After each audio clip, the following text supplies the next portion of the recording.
की 25 लोकसभा सीटों पर वोटिंग हो चुकी है, जिनमें से कांग्रेस पार्टी 9 सीटों पर एक तरफा जीत रही है, जिनमें सबसे पहली सीट है करौली धौलपुर लोकसभा सीट।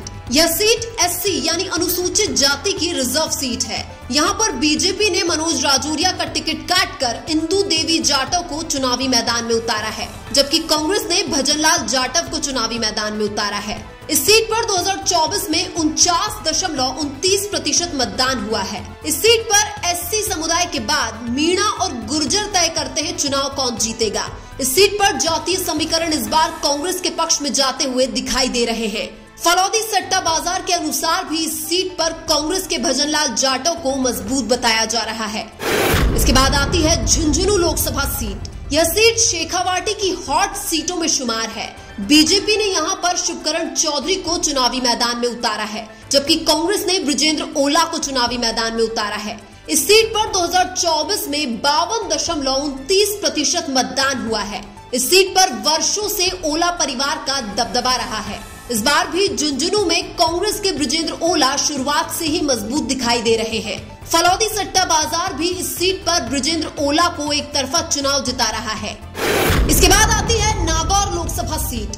यह सीट राजस्थान की हॉट सीटों में शुमार है। इस सीट पर बीजेपी ने ज्योति मिर्धा को चुनावी मैदान में उतारा है, जबकि कांग्रेस ने आरएलपी के साथ गठबंधन किया है। इस सीट पर इंडिया गठबंधन की तरफ से हनुमान बेनीवाल चुनावी मैदान में है। इस सीट पर 2024 में 57.1% मतदान हुआ है। बेनीवाल के पास इस सीट पर अच्छा खासा वोट बैंक है। कांग्रेस के साथ आने से यहां पर हनुमान बेनीवाल एक तरफा चुनाव जीतते हुए नजर आ रहे हैं। फलौदी सट्टा बाजार भी नागौर से हनुमान बेनीवाल को ही चुनाव जिता रहा है।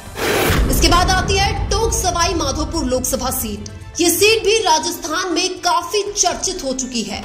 यहाँ पर बीजेपी ने सुखबीर सिंह जौनपुरिया को चुनावी मैदान में उतारा है, जबकि कांग्रेस ने हरीश चंद्र मीणा को चुनावी मैदान में उतारा है। इस सीट पर 2024 में 56.55% मतदान हुआ है।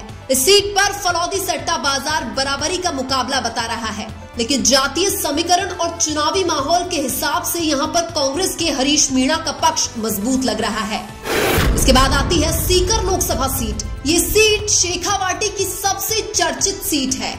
यहाँ पर बीजेपी ने सुमेधानंद सरस्वती को चुनावी मैदान में उतारा है, जबकि कांग्रेस ने सीपीआई के साथ गठबंधन किया है। यहाँ पर इंडिया गठबंधन की तरफ से सीपीआई के अमराराम चुनावी मैदान में है। इस सीट पर 2024 में 57.28% मतदान हुआ है। जाट बाहुल्य वाली सीकर की लोकसभा सीट पर इंडिया गठबंधन के अमराराम बहुत मजबूत दिखाई दे रहे हैं। फलौदी का सट्टा बाजार भी सीकर से अमराराम को एक तरफा चुनाव जिता रहा है।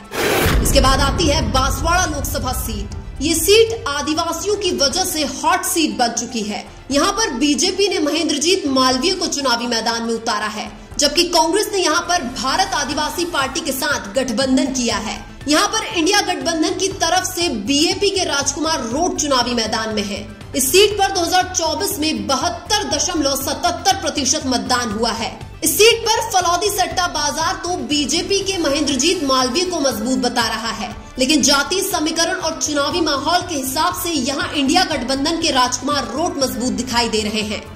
इसके बाद आती है चूरू लोकसभा सीट। यह सीट भी राजस्थान की हॉट सीटों में शुमार है। यहाँ पर बीजेपी ने देवेंद्र झाझड़िया को चुनावी मैदान में उतारा है, जबकि कांग्रेस ने राहुल कसवा को चुनावी मैदान में उतारा है। इस सीट पर 2024 में 62.98% मतदान हुआ है। इस सीट की चर्चा दिल्ली तक हो रही है, क्योंकि यहाँ पर राहुल कसवा ने बीजेपी छोड़कर कांग्रेस पार्टी ज्वाइन की थी। इस सीट पर दोनों उम्मीदवार जाट समुदाय से होने के बाद भी यहाँ जाट वर्सेस राजपूतों का चुनाव बना दिया है। इस सीट पर कांग्रेस के राहुल कसवा चुनाव जीतते हुए नजर आ रहे हैं। फलौदी सट्टा बाजार भी चूरू से राहुल कसवा को एक तरफा चुनाव जिता रहा है।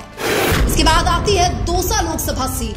यह सीट एसटी यानी अनुसूचित जनजाति की रिजर्व सीट है। यह सीट टिकट वितरण के समय से ही काफी चर्चित सीट है। यहाँ पर बीजेपी ने कन्हैयालाल मीणा को चुनावी मैदान में उतारा है, जबकि कांग्रेस ने मुरारीलाल मीणा को चुनावी मैदान में उतारा है। इस सीट पर 2024 में 55.21% मतदान हुआ है। यहाँ पर सचिन पायलट की वजह से मुरारीलाल मीणा का फायदा होता हुआ दिखाई दे रहा है। जातीय समीकरणों के हिसाब से यहाँ पर कांग्रेस के मुरारीलाल मीणा एक तरफा चुनाव जीत रहे हैं। फलौदी सट्टा बाजार भी दौसा से मुरारीलाल मीणा को एक तरफा चुनाव जिता रहा है। इसके बाद आती है बाड़मेर लोकसभा सीट। यह सीट पूरे राजस्थान की सबसे हॉट सीट बनी हुई है। यहाँ पर बीजेपी ने कैलाश चौधरी को चुनावी मैदान में उतारा है, जबकि कांग्रेस ने उमेदराम बेनीवाल को चुनावी मैदान में उतारा है। इसके अलावा रविंद्र सिंह भाटी ने निर्दलीय मैदान में उतरकर यहाँ माहौल ही बदल दिया है। इस सीट पर 2024 में 74.25% मतदान हुआ है। बाड़मेर में बीजेपी के वोटों का ध्रुवीकरण होने से कांग्रेस के उम्मीदवार बेनीवाल को मजबूत बताया जा रहा है। फलौदी सट्टा बाजार भी कांग्रेस के उम्मीदवार को ही चुनाव जिता रहे हैं। तो ये 9 सीटें कांग्रेस जीत रही है, लेकिन आपके अनुसार राजस्थान में कांग्रेस कितनी सीटें जीतेगी? कमेंट करके जरूर बताइए। वीडियो अच्छा लगा तो लाइक कीजिए और हमारे चैनल मीणा की आवाज को सब्सक्राइब कीजिए। धन्यवाद।